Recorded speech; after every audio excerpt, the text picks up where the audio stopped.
Hello, and welcome to Sonata She Wrote. Today, the conclusion of my series on Die Schöne Müllerin, das Baches Wiegenlied, or the Brook's Lullaby. I think I may end up releasing a remastered version of this series, where every song is in one video, but until then, be sure to subscribe to the channel and let me know your thoughts about this video or any of my others. I've been hearing from more people recently and really enjoying it. Before we get to the song, I want to talk a little bit about Schubert's composition of the cycle and the reception of it. It was composed in 1823, which coincides with Schubert's late period. Unfortunate given that he was 25 at the time, but late 1822 or early 1823 is the year when Schubert first fell ill, and is likely when he realized that he was unlikely to make it to old age. The illness Schubert suffered from has long been assumed to be syphilis, but there's actually very little evidence of that.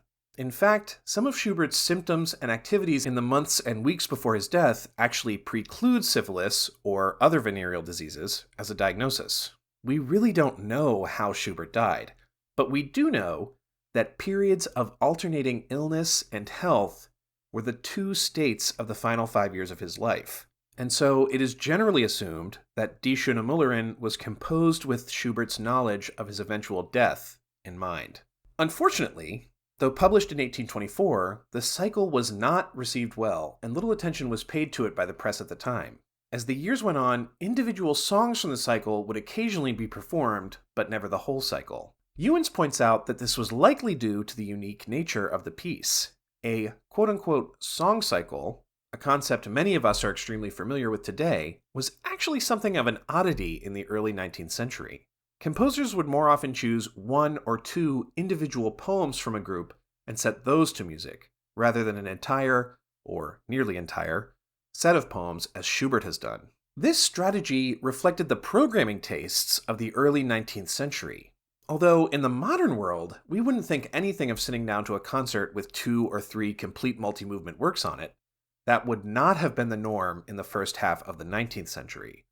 Variety, a seemingly nonsensical combination of pieces and movements from pieces by today's standards, was much more the norm. If you've ever been to a concert of arias plucked out from various operas, that is much closer to the vibe of concerts back then. The first concert of Die Schöne Müllerin in full was not until 1856, nearly 30 years after Schubert's death, and was given by Julius Stockhausen, who had barely been born when Schubert died, and at the time of performance was 30 years old. The concert was sponsored by the publisher of the song cycle, certainly an attempt to drum up the sales of the music, and was attended by the well-known music critic Edward Hanslick, who wrote, quote, "Stockhausen bade farewell to the public with what is truly the simplest program in the world.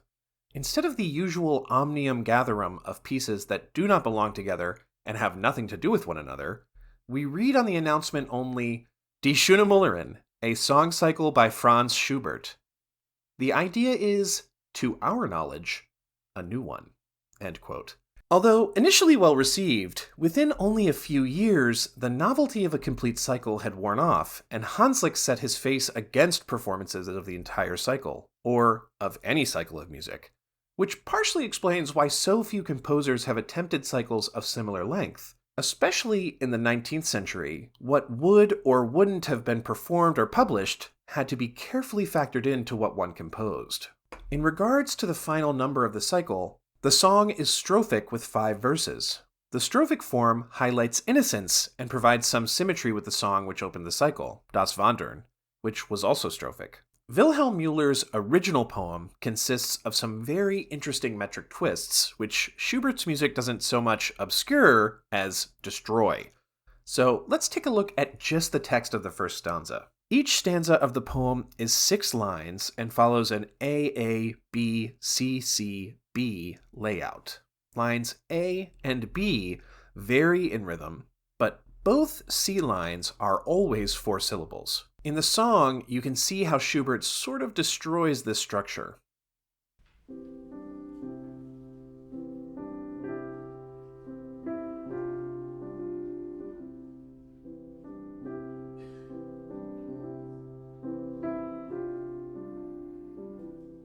Gute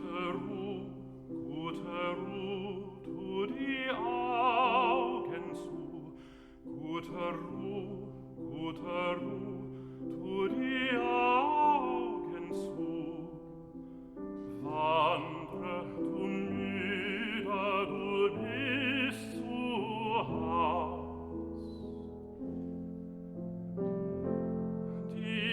treu ist hier, so fliegen bei mir.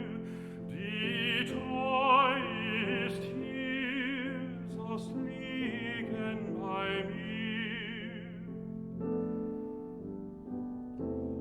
Bis das Meer will trinken die Bächlein aus, bis das Meer will trinken die Bächlein aus. What he is doing is setting the two A lines and the two C lines as one musical line together, which he also repeats. It works rather well for the first few verses, but Müller's variation of the rhythm in the fourth and fifth stanzas are lost as an effect in the actual song. I'm not saying I would change it. I think Schubert has done this for a very good reason. I just wanted to point out something in the structure of the poem that Schubert didn't carry into the song. Müller is now lying under the brook, eternally sleeping, while the brook sings a lullaby.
Jagdhorn schallt aus dem grünen Wald, wenn ein Jagdhorn schallt aus dem grünen Wald, will ich sausen und brausen wohl um die her.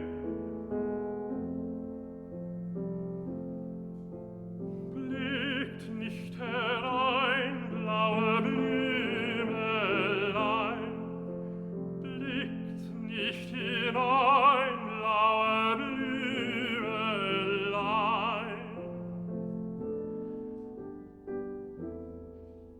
Ihr macht meinem Schläfer die Träume so schwer, ihr macht meinem Schläfer die Träume so schwer.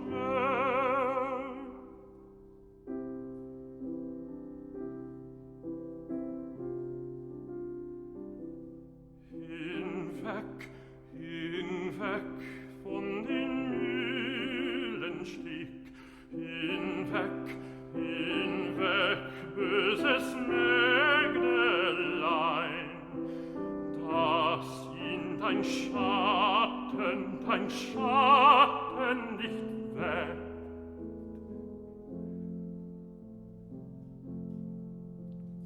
Wirf mir herein dein Tüchlein fein, wirf mir herein mein Tüchlein fein.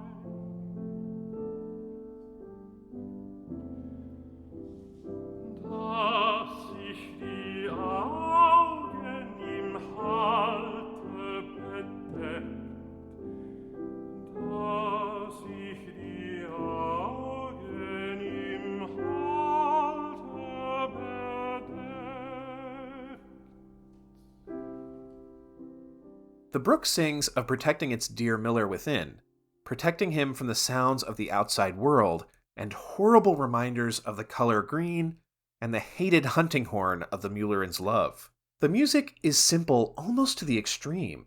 and a movement to the subdominant of A major, rather than to the dominant of B major, serves to highlight the sense of arrested action inherent in the song. In the fourth verse, the Brook sang directly to the Mullerin, who may have wandered close to the brook. She does live there after all.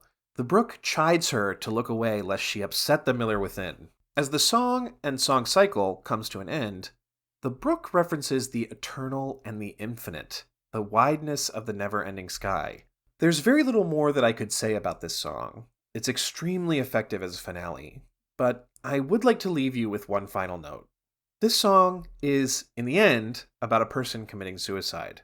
If it hasn't been clear from my videos, or even what I feel Schubert or Wilhelm Müller's views on this are, I just want to be very clear.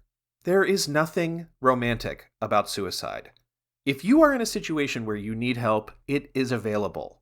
You can find the US suicide hotline in the comments below, and many nations have equivalent hotlines which are a simple Google search away.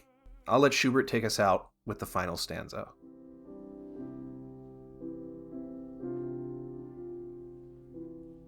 Gute Nacht, bis alles wacht. Gute Nacht, bis alles wacht. Schlaf aus deine Freude, schlaf aus dein Leid. Der Vollmond steigt, der Nebel weicht. Der Vollmond steigt, der Nebel weicht.